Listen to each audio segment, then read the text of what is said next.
Hey everyone, welcome back once again. So students, आज हम पढ़ने वाले हैं about the nucleic acid. Nucleic acid है वो क्या होता है, nucleic acid है उसके कौन कौन से पार्ट होते हैं एंड वो बॉडी के अंदर कैसे अरेंज होते हैं. ठीक है, तो वो चीजें आज हम सारी पढ़ने वाले हैं. सबसे पहले देखिए न्यूक्लिक एसिड है वो होता क्या है. न्यूक्लिक एसिड है वो एक कॉम्प्लेक्स ऑर्गेनिक कंपाउंड होता है जो किसी भी सेल के अंदर प्रेजेंट होता है. ठीक है, तो ये क्या होता है, complex organic compound. Complex organic compound होता है जो न्यूक्लिक एसिड होता है वो जो प्रेजेंट होता है किसी भी सेल के अंदर, प्रेजेंट इन सेल. ठीक है, जो सेल के अंदर प्रेजेंट होता है. ये जो न्यूक्लिक एसिड होता है, ये न्यूक्लिक एसिड है वो इसके अंदर क्या होता है, जेनेटिक इंफॉर्मेशन है वो होती है. ठीक है, जेनेटिक इंफॉर्मेशन है वो स्टोर्ड होती है इसके अंदर. तो हम क्या बोलेंगे, genetic information. Genetic information, genetic information होती क्या है, जेनेटिक इंफॉर्मेशन है ये वो इंफॉर्मेशन होती है जो प्रेजेंट होती है पेरेंट के अंदर और फिर वो ट्रांसफर होती है उसके बच्चे के अंदर.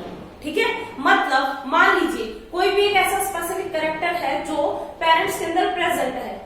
ठीक है, माँ बाप के अंदर कुछ ऐसा कैरेक्टर है वो प्रेजेंट है which is transfer to its offspring, और वी कैन से दैट उसके बेबी के अंदर वो जो चीज है वो ट्रांसफर होती है. तो वो होगा क्या, वहां पे उस स्पेसिफिक कैरेक्टर को हम क्या बोलेंगे, जेनेटिक इंफॉर्मेशन. ठीक है, जो कि ट्रांसफर होता है पेरेंट से ऑफस्प्रिंग के अंदर. ठीक है, तो अब यहाँ पे क्या होता है कि ये जो न्यूक्लिक एसिड और ये जो जेनेटिक इंफॉर्मेशन है ये कहाँ प्रेजेंट होती है, न्यूक्लिक एसिड के अंदर. ठीक है, तो इसलिए अब हम क्या बोलेंगे कि ये जो न्यूक्लिक एसिड होता है वो जेनेटिक इंफॉर्मेशन है उसको स्टोर करके रखता है. ठीक है, तो जेनेटिक इंफॉर्मेशन प्रेजेंट होती है इसके अंदर और वो किस फॉर्म में प्रेजेंट होती है, इन द फॉर्म ऑफ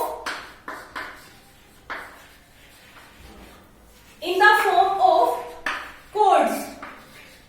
ठीक है, कि ये जो जेनेटिक इंफॉर्मेशन है ये कोड्स की फॉर्म में प्रेजेंट होती है न्यूक्लिक एसिड के अंदर. ओके, अब देखिए जो न्यूक्लिक एसिड है उसके अब टाइप देखिए कि कौन कौन से टाइप होते हैं न्यूक्लिक एसिड के. न्यूक्लिक एसिड है वो दो टाइप का होता है, that is DNA and RNA.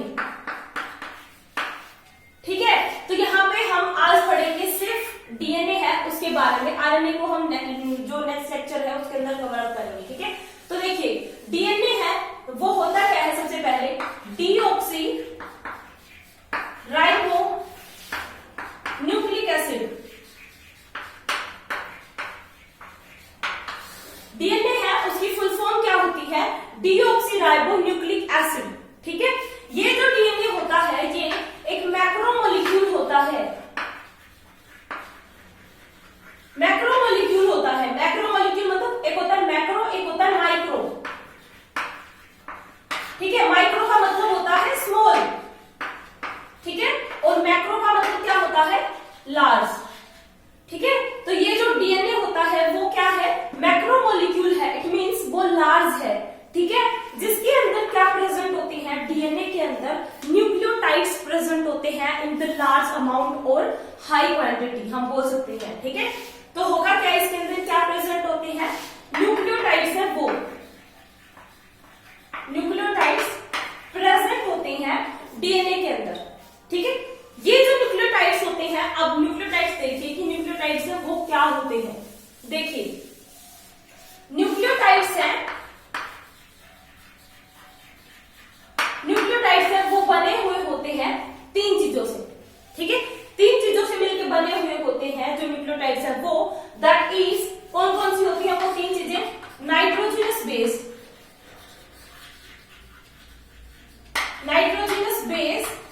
Second one is sugar molecules है उनसे, and third one is the phosphate group. Phosphate group है वो, मतलब क्या हुआ कहने का कि न्यूक्लियोटाइड के अंदर ये तीन चीजें होती हैं, ये मैंडेटरी होती हैं, मतलब कि इंपॉर्टेंट चीजें होती हैं जो प्रेजेंट होती हैं, that is nitrogenous base, sugar molecule and phosphate group.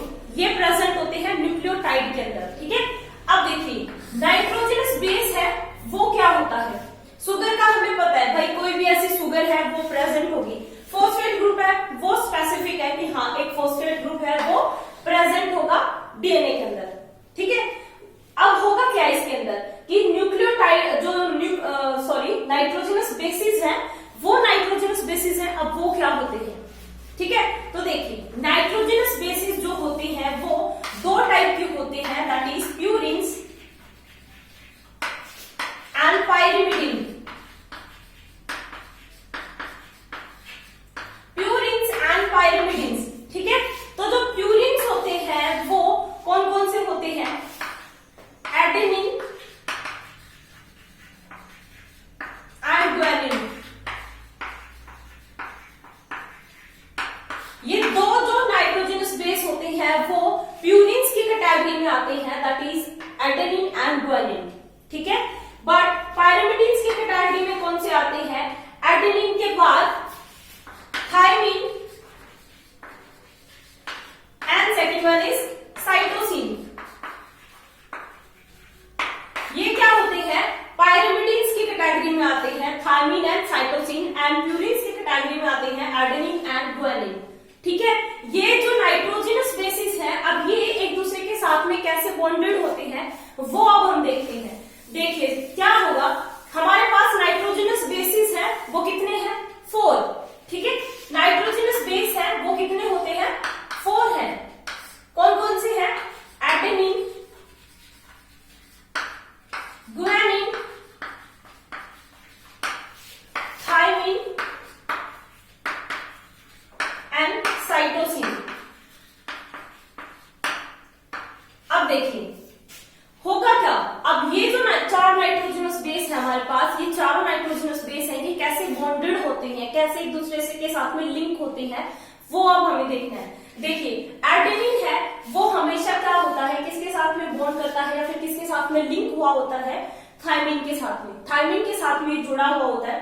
Guanine है वो जुड़ा हुआ होता है साइटोसिन के साथ में, ठीक है। तो ये क्या होते हैं, एक दूसरे के साथ में जुड़े हुए रहते हैं, ठीक है। क्यों होते हैं, मतलब भाई जो एडेनिन है वो साइटोसिन के साथ में उसने बॉन्ड क्यों नहीं बनाया, मतलब कुछ तो ऐसे इनकी स्पेसिफिक प्रॉपर्टी होती होगी ना कि जिसकी वजह से एडेनिन ने थायमिन के साथ में ही बॉन्ड बनाया है, ठीक है। तो इसका मतलब क्या हुआ कहने का कि ये एक दूसरे के क्या होते हैं, कॉम्प्लीमेंट्री होते हैं, ठीक है।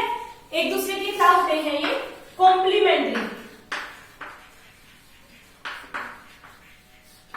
एक दूसरे के कॉम्प्लीमेंट्री होते हैं। कॉम्प्लीमेंट्री का मतलब क्या होता है, एक दूसरे से उल्टे होते हैं ये, इसलिए इजीली ये क्या हो जाते हैं, एक दूसरे के साथ में बॉन्ड बना लेते हैं, ठीक है। तो क्या होगा कि जो एडेनिन है उसको हम ए से डिनोट करते हैं, वो बॉन्ड बनाता है थायमिन के साथ में जिसको हम कैपिटल टी से डिनोट करते हैं।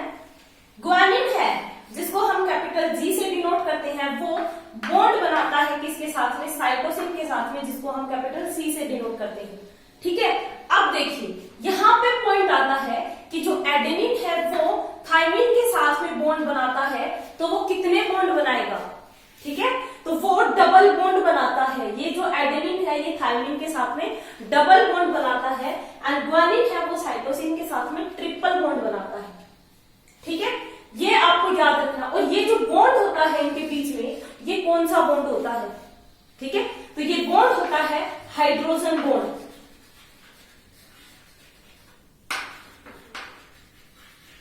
हाइड्रोजन बॉन्डिंग होती है ये जो न्यूक्लियोटाइड्स हैं इनके बीच में। अब जैसे आपसे क्वेश्चन भी पूछ लिया जाए कि जो न्यूक्लियोटाइड्स हैं उनके बीच में कौन सी बॉन्डिंग होती है या कौन सा बॉन्ड है वो प्रेजेंट होता है, तो यहाँ पे कौन सा बॉन्ड आएगा, हाइड्रोजन बॉन्ड है वो प्रेजेंट होता है न्यूक्लियोटाइड्स के बीच में, और या फिर जो नाइट्रोजनस बेसिस है उनके बीच में, ठीक है। और नाइट्रोजनस बेसिस हम कितने होते हैं आपके पास, तो हमारे पास नाइट्रोजनस बेसिस है वो कितने हैं, 4, ठीक है। ये आपको पॉइंट याद रखना है। अब देखिए अब ये तो हमने किसके बारे में देखा, न्यूक्लियोटाइड्स के बारे में, कि न्यूक्लियोटाइड्स है वो किससे बने हुए होते हैं, न्यूक्लियोटाइड है वो किससे बने हुए होते हैं, nitrogenous base plus sugar molecule plus phosphate, यही तो होते हैं ना जो न्यूक्लियोटाइड है उसके अंदर। बट होगा क्या कि हमारे पास एक टर्म और आती है दैट इज न्यूक्लियोसाइड।